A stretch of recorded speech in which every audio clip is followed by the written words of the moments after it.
श्री शिवाय नमस्तुभ्यं हर हर महादेव. नमस्कार मैत्रिणींनो. बघा, पहिला श्रावण सोमवार आणि सोमवार आलेली नागपंचमीची पूजा घरच्या घरी कशी करावी हे आज आपण पाहणार आहोत. बघा, 17 ऑगस्ट 2026 रोजी श्रावणातला पहिला सण नागपंचमी आलेला आहे. योगायोगाने श्रावणातला पहिला सोमवार सुद्धा याच दिवशी आहे.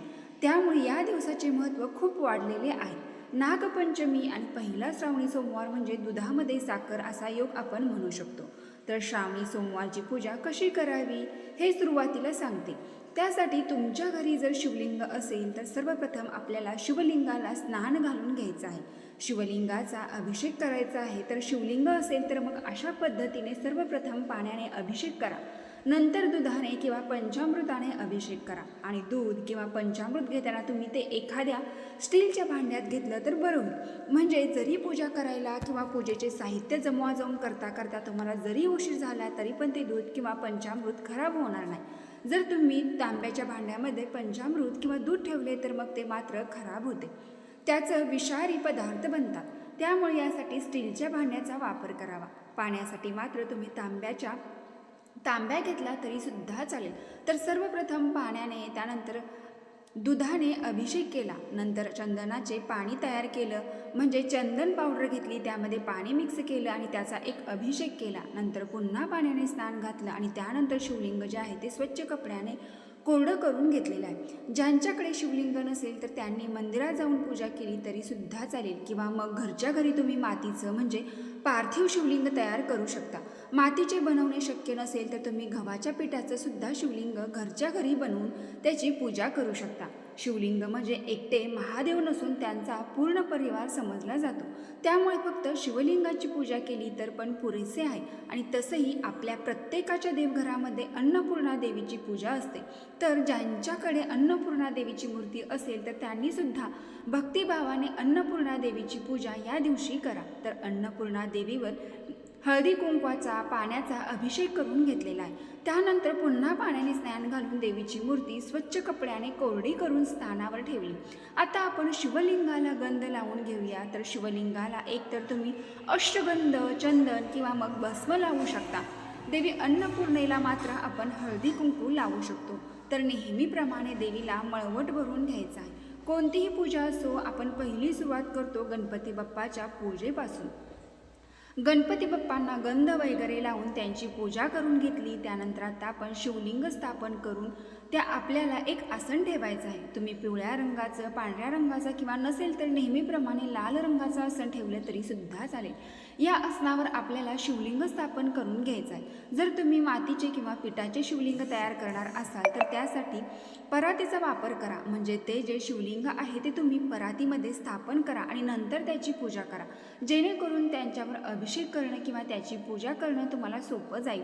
आता हे जे शिवलिंग आपण स्थापन केलेलं आहे तर त्याला पांढऱ्या रंगाचे विशेष फूल अर्पण करायचे. तुम्हाला माहीत आहे की शिवलिंगाला शक्यतो पांढऱ्या रंगाची फुले अर्पण केली जातात. भगवान शिवशंकरांना पांढऱ्या रंगाची फुले अतिशय प्रिय आहेत. तर तुम्हाला जी फुले उपलब्ध होतील ती तुम्ही वाहू शकता. यामध्ये गोकर्ण म्हणजे ज्याला आपण अपराजिताचे फूल म्हणतात तर ते फूल किंवा रुईचे फूल, धोत्र्याचे फूल, फळ, बेलाचे फळ, तर जे जे शिवपूजेमध्ये वापरलं जातात ते साहित्य म्हणजे यापैकी तुम्हाला जे जे उपलब्ध होईल ते तुम्ही अर्पण करू शकता. सगळंच मिळालं पाहिजे असं काही नाही. एखादं साहित्य तुम्हाला मिळालं नाही तर नाराज होण्याची काही गरज नाही. आता त्यानंतर तुम्हाला जिवितीचा फोटो स्थापन करून घ्या. तर जिवितीच्या फोटोला बऱ्याच ठिकाणी नागनरसोबा असं सुद्धा म्हणतात. काही जणांना समजत नाही की जिवती म्हणजे काय. तर या फोटोला किंवा या कागदाला दुसरं नाव आहे नागनरसोबाचा कागद. महाराष्ट्रामध्ये दरवर्षी हाच कागद नवीन घेतला जातो आणि पोळ्याच्या दिवशी म्हणजे पिठोरी अमावस्येच्या दिवशी याचं विसर्जन केलं जातं. अशा पद्धतीने जिवतीच्या कागदावर जे जे चित्र आहेत किंवा ज्या ज्या देवी देवतांचे फोटो आहेत त्या सर्वांना चंदन लावायचं आहे. कुंकू लावून आणि दिव्याने ओवाळून पूजा करून घ्यायची आहे. तर या जिवितीच्या कागदाला म्हणजे नागनरसोबाला नागपंचमीच्या दिवशी आघाड्याच्या पाण्याची माळ घातली जाते. कापसाची वस्त्रमाळ घातली जाते. आपण रुईच्या फुलांची सुद्धा माळ घालू शकतो. दुर्वाची माळ घालू शकतो. तर बरेचसे जण विचारतात आम्हाला आघाडा मिळाला नाही तर तुम्ही दुर्वाच्या पानांची माळ घालू शकता. माळ घालणं शक्य नसेल तर फोटोपाशी तुम्ही दुर्वा, त्याचबरोबर बेलाची पानं किंवा आपल्याकडे जी फुलं उपलब्ध असतात ती सुद्धा अर्पण करू शकता. शमीची पानं सुद्धा अर्पण करता येईल. आणि यापैकी काही मिळालं नाही तर तुम्हाला कापसाची वस्त्रमाळ मिळाली तर ती अर्पण केली तरी सुद्धा चालेल. भरपूर पर्याय आहेत. काही फळांचा नैवेद्य दाखवावा, कारण श्रावणी सोमवार आहे तर आपल्याला दिवसभर उपवास करायचा असतो आणि संध्याकाळी म्हणजे प्रदोष काळामध्ये जेव्हा आपण परत पूजा करू तेव्हा आपल्याला हा उपवास सोडायचा असतो. म्हणजे प्रदोष काळाची पूजा झाली की तुम्ही लगेच हा उपवास सोडू शकता. त्यामुळे उपवासाचे पदार्थ किंवा मग फळांचा नैवेद्य तुम्ही सकाळच्या पूजेमध्ये दाखवला तरी सुद्धा चालेल. लाह्यांचा नैवेद्य म्हणजे जीवितीची जी प्रतिमा आहे तर त्या प्रतिमेला तुम्ही लाह्यांचा नैवेद्य दाखवू शकता. शक्यतो नागपंचमीच्या दिवशी ज्वारीच्या लाह्यांना अतिशय महत्त्व असतं, पण तुम्हाला जर त्या मिळाल्या नाही तर तुम्ही तांदळाच्या लाह्यांचा सुद्धा नैवेद्य दाखवू शकता. खोबरं असेल आणि रेवड्या मिळतात तर यापैकी कशाचाही नैवेद्य तुम्ही या जीवितीच्या प्रतिमेला दाखवू शकता. या पदार्थांना अतिशय महत्त्व आहे. पुरणाचं दिंड सुद्धा बऱ्याच ठिकाणी बनवलं जातात. या दिंडांना काही ठिकाणी कानुले असं म्हटलं जातं. तर तुमच्याकडे जर ते बनवत असतील तर हा नैवेद्य दाखवावा. पुरणपोळीचा नैवेद्य तुमच्या घरी करत असतील तर त्या दिवशी जर तो दाखवला तरी सुद्धा चालेल. खूप जण विचारतात की शिवलिंग जर आपल्याला घरामध्ये ठेवायचं असेल तर मग त्याच्यावरती गळतीसुद्धा ठेवावी लागते का? गळती म्हणजे काय? आपण जसं मंदिरात गेल्यावर बघतो की शिवलिंगावर सतत पाणी टपकत असतं, म्हणजेच काय, त्या पाण्याचा सदैव शिवलिंगावर अभिषेक होत असतो. तर मग घरी आपल्याला शिवलिंग ठेवायचं असेल तर मग गळतीसुद्धा घ्यावी लागते का? तर असं अजिबात नाही. तुम्ही जसं शिवलिंग तुमच्या देवघरामध्ये स्थापन करू शकता. फक्त तुम्हाला आपल्या हाताचा जो अंगठा असतो तर त्या अंगठ्याच्या पेऱ्या एवढं उंचीचं शिवलिंग घ्यायचं असतं. त्यापेक्षा मोठं शिवलिंग घरामध्ये ठेवलं जात नाही. तर ही एक काळजी तुम्ही घेऊ शकता. आणि तुम्हाला जर तुमच्या घरामध्ये शिवलिंग स्थापन करायचं असेल तर तुम्ही ते श्रावणी सोमवारी स्थापन करू शकता. जीवितीची जी ही प्रतिमा आहे ती श्रावणाच्या पहिल्याच दिवशी घरी आणून आपल्या देवांच्या खोलीमध्ये किंवा देवाराच्या आसपास कुठेतरी चिटकवली जाते. आणि नंतर महिनाभर म्हणजे जोपर्यंत श्रावण चालू आहे तर वेगवेगळ्या दिवशी या जीवितीच्या कागदावर ज्या प्रतिमा आहेत त्यांची पूजा केली जाते. त्यामुळे तुम्ही जर हा कागद एखाद्या भिंतीवर वगैरे चिटकवला असेल तर मग तो आहे तसा राहू द्यायचा. नागपंचमीला तुम्ही या कागदापासून किंवा त्या प्रतिमेपाशी जाऊन पूजा करायची आणि नंतर पोळ्याच्या दिवशी तुम्ही हा कागद काढून घेऊ शकता किंवा मग पोळ्याच्या दुसऱ्या दिवशी काढला तरी सुद्धा चालेल आणि नंतर तुम्ही याचे विसर्जन करू शकता. आता बघा, महिनाभर या नागनरसोबाच्या कागदाची पूजा का केली जाते तर बघा, आता सध्या भगवान श्री हरिविष्णू झोपण्यासाठी म्हणजे विश्रांतीसाठी गेलेली आहेत. आता संपूर्ण सृष्टीचा कारभार आणि सध्या श्रावण महिना असल्यामुळे भगवान शिवशंकरांकडे या दिवसाच्या या काळात कारभार चालवण्याचं दिलं जातं. आणि या काळात जे दैत्य असतात तर ते दैत्य जास्त प्रमाणामध्ये आपल्या सृष्टीवरती दुष्ट प्रभाव टाकण्याचा प्रयत्न करतात. म्हणून ज्या त्या तिथीला ज्या त्या पद्धतीनुसार आपल्याला त्या नागनरसोबाच्या फोटोवरील पूजा करायची असते. यामुळे भगवान शिवाचा तर कृपा आशीर्वाद आपल्याला प्राप्त होईलच, पण प्रत्येक देवी देवतांचा सुद्धा आपल्याला आशीर्वाद प्राप्त होईल. आपले संकटे दूर होतात. आता सोमवार नागपंचमी काय करू शकता? प्रत्येक सोमवारी वेगवेगळ्या धान्याचा वापर करून शिवामूठ शिवलिंगावर वाहिली जाते. पहिल्या श्रावणी सोमवारी आपल्याला तांदूळ व्हायचे आहे तर शिवामूठ वाहण्यासाठी उजव्या हातामध्ये जी शिवामूठ म्हणजे पहिल्या सोमवारी तांदूळ असल्यामुळे तांदूळ घ्यायचे, त्यामध्ये थोडंसं पाणी शिंपडायचं. म्हणजे समजा दुसऱ्या सोमवारी मूग असतील, तिसऱ्या सोमवारी तीळ असतील तर ते जे धान्य तुम्ही शिवामूठ म्हणून घ्याल तर त्या धान्यावर थोडंसं पाणी शिंपडून मगच ती शिवामूठ आपल्याला शिवलिंगावर अर्पण करायची असते.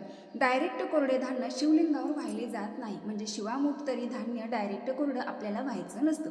त्यानंतर थोडंसं पाणी शिंपडून मगच ते आपल्याला व्हायचं असतं. तर शिवामूठ एकदाच ते धान्य तुम्ही शिवलिंगावर अर्पण करू शकता. फक्त शिवलिंगावर ते अर्पण करत असताना तुम्हाला एक मंत्र म्हणायचा आहे. तर मंत्र मी तुम्हाला थोडक्यात समजावून सांगते. नमः शिवाय शांताय पंचवक्राय शुंगी भुंगी महाकालाय गुणयुक्ताय शंभवे. तर हा शिवामूठ वाहण्याचा मंत्र आहे. आता याचा अर्थ असा होतो की शिवा शिवा महादेवा, मोठ्या भक्तिभावाने किंवा मनोभावे मी ही शिवामूठ तुझ्या शिवलिंगावर अर्पण करत आहे. तर तुझ्या माझ्या मनातील इच्छा पूर्ण करा. तर असा याचा अर्थ होतो. जर तुम्हाला तुमच्या मनातील इच्छा सांगता सुद्धा हे धान्य जे आहे तर ते शिवलिंगावर अर्पण करू शकता. मंत्र म्हणता नाही आला तर तुमच्या मनातील इच्छा फक्त व्यक्त करा आणि तुम्ही सांगू शकता. आता गाव बदललं, शहर बदललं किंवा थोडासा प्रांत जरी बदलला तरी पण प्रत्येक सणावारांची पद्धत ही वेगवेगळी असते. थोड्याफार फरकाने प्रत्येक भागामध्ये सणवार साजरे केले जातात. त्याचप्रमाणे नागपंचमीच्या दिवशी बऱ्याच ठिकाणी हळदीने किंवा चंदनाने किंवा मग हळद चंदन मिक्स करून नागनागिनीचे चित्र काढलं जातं. नागाच्या पिल्लांची चित्र काढली जातात आणि त्यांची सुद्धा पूजा केली जाते. नागनागिनीची मूर्ती तयार करून त्यांची सुद्धा पूजा करण्याची पद्धत आहे. काही ठिकाणी वारुळाला जातात, म्हणजे जिथे नागनागिन असो किंवा नाग नसो पण जे वारूळ असे तिथे जाऊन पूजा केली जाते. खूप साऱ्या असेही प्रश्न पडतात की चित्र काढायचं असेल तर मग ती पूजा कशी करायची. तर तुम्ही एखाद्या भांड्यामध्ये किंवा पाटावर हळदीने नागनागिन काढून त्याच्यावर परत थोडेसे चंदन वाहून, तांदूळ वाहून, फूल वाहून आणि त्यांना देव्याने ओवाळून नमस्कार करू शकता. तर अशा पद्धतीने ही पूजा तुम्हाला करता येईल. किंवा मग तांदळाने सुद्धा तुम्ही नागनागोबाची प्रतिमा काढून त्याची सुद्धा पूजा करू शकता. मातीची सुद्धा बनवून त्याचीही पूजा करू शकता. ज्यांना काही शक्य होणार नाही त्यांनी फक्त नागनरसोबाच्या या प्रतिमेची पूजा केली तरी सुद्धा पुरेसा आहे. आणि ज्यांना हा कागद सुद्धा आणणे शक्य होणार नाही तर त्यांनी फक्त शिवलिंगाची पूजा केली या दिवशी तरी सुद्धा भरपूर झालं. तर अशा पद्धतीने या व्हिडिओमध्ये मी तुम्हाला नागपंचमीच्या दिवशी पूजा कशी करायची, त्याचबरोबर पहिल्या श्रावणी सोमवार असल्यामुळे शिवलिंगाची पूजा कशी करायची, शिवामूठ कशी व्हायची, मंत्र कोणता म्हणायचा सांगितलं. आणि संध्याकाळी प्रदोष काळामध्ये तुम्ही परत एखादा शिवलिंगाची पूजा करून हा उपवास सोडू शकता. त्यावेळेस तुम्ही भगवान शिवशंकरांची आरती म्हणालात किंवा महामृत्युंजय मंत्र जो असतो तो म्हणालात तरी सुद्धा चालेल. जर तुम्हाला ओम नमः शिवाय या मंत्राचा जप करायचा असेल तर मग तुम्ही रुद्राक्षाची माळ वापरू शकता. या माळेचा जो गुरुमणी असतो किंवा ज्याला आपण मेरुमणी म्हणतो तर तो न ओलांडता आपल्याला माळेवर जप करायचा असतो. तर आपल्या हाताची करंगळी आणि करंगळी शेजारचं जे बोट असतं त्याचबरोबर अंगठा या तिन्ही बोटांनी मिळून आपल्याला जपमाळा पकडायची असते. ती जमिनीला टेकता कामा नये आणि आपल्या हाताची जी मध्यमा असते म्हणजे मधलं बोट तर त्या मधल्याने एक एक माळेचा मणी सरकवत आपल्याला तो मंत्र म्हणायचा असतो. तो आपण एक एक करून म्हणू शकतो. तर आपल्या अंगठ्या शेजारील बोटाचा मात्र जपमाळेला अजिबात स्पर्श होऊ देऊ नका. जप जेव्हा पूर्ण होतो तेव्हा जपमाळा आपल्या उजव्या हातामध्ये घ्यायची आणि दोन्ही डोळ्यांना या जपमाळेचा स्पर्श करायचा. डोळे बंद करायचे आणि जपमाळेचा स्पर्श दोन्ही डोळ्यांना करायचा. नंतर आपल्या कपाळाला ती जपमाळ लावायची आणि पुन्हा जागेवर ठेवून द्यायची. आपली जपमाळ दुसऱ्या कोणाला द्यायची नाही. प्रत्येकाने जर जप काढायचा असेल तर त्यासाठी सेपरेट जपमाळ वापरायची आणि जपमाळ ठेवण्यासाठी एखाद्या डबीचा तुम्ही वापर करू शकता. आता प्रदोष काळ कसा ओळखायचा किंवा प्रदोष काळ कधीपासून सुरू होतो हे मी बऱ्याच वेळा तुम्हाला सांगितलेलं आहे. या व्हिडिओ परत एकदा सांगते. तर सूर्यास्त जेव्हा होतो, सूर्य जेव्हा मावळतो तर त्याच्या पाऊण तास अगोदर आणि पाऊण तासानंतर ही जी वेळ आहे तर ती ही प्रदोष काळ म्हणून ओळखली जाते. त्यामुळे तुम्ही प्रदोष काळामध्ये परत एकदा शिवलिंगाची पूजा करा. आणि तुमची मुलं MPSC, UPSC किंवा नोकरीसाठी एक्झाम देत आहे तर एक मार्क अर्धा मार्काने नीट CET एक्झाममध्ये फेल होत आहे तर श्रावण महिन्यातील पहिल्या सोमवारी नागपंचमी पडत आहे. तर हा शिवपुराणातील महाउपाय आहे. तर त्या दिवशी एक फक्त बेलपत्र, त्या बेलपत्राच्या खालच्या दोन्ही बाजूला लाल चंदन लावावे आणि वरच्या पानाला लाल कलरचा कलावा म्हणजे दोरा ठेवून तो भगवान शिवशंकरांना मनोभावे अर्पण करावा. बघा 1 ते 2 महिन्यामध्ये तुमच्या मुलाला नोकरी मिळेल, परंतु एक्झाममध्ये सुद्धा यश मिळेल. पण कष्ट तितकेच महत्त्वाचे आहे. कष्ट केल्याचे फळ नक्कीच तुमच्या मुलाला मिळेल. तर मैत्रिणींनो, ही व्हिडिओमध्ये मी तुम्हाला नागपंचमीची त्याचबरोबर पहिल्या श्रावणी सोमवारची जी माहिती सांगितली तुम्हाला कशी वाटली नक्की कमेंट बॉक्समध्ये सांगा. कमेंट बॉक्समध्ये हर हर महादेव नक्की टाईप करा. धन्यवाद.